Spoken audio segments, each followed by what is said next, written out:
Regular press conference by Foreign Minister Motegi will now begin. Over to you, Minister. I have 2 items to address. First point is about the emergency grant aid. Peace and stability of Middle East regions is extremely important for Japan.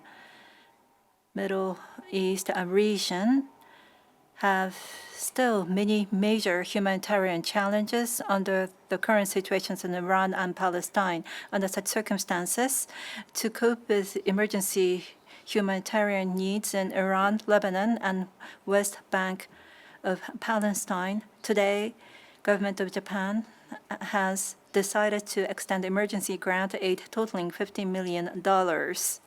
To be more specific, through international institutions, $10 million equivalent to Iran and $4 million equivalent to Lebanon and $1 million equivalent to Palestine of pharmaceuticals and foods are to be expended as humanitarian relief. Japan will continuously cooperate closely with the related countries and institutions to contribute to the improvement of the humanitarian situations and peace and stability of Middle East. The second matter is regarding the visit to Japan by Foreign Minister Shibiha of Ukraine. From June 30th through the 2nd of July, he is scheduled to visit Japan. And on the 1st of July, we are scheduled to have Foreign Ministers Conference and working dinner. By taking the opportunity of his visit to Japan, I'd like to convey Japan's stance that we stay with Ukraine and our stance remains unwavering.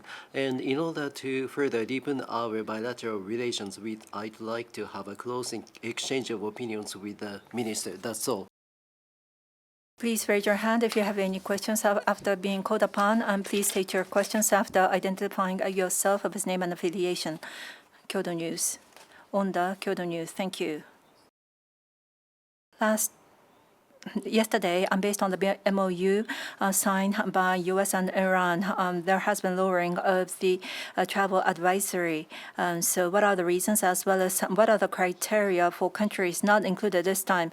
Yesterday, Japanese government has lowered the travel advisory to the Gulf state as well as to the Jordan based on the MOU signed between U.S. and Iran on cessations of hospitality as well as the subsequent situations. The decision was made for the countries and regions not included. Japan will continue to monitor the status of implementations of MOU as well as the regional circumstances and make appropriate judgment. Any other question? If not, we are ending the press briefing. Thank you very much.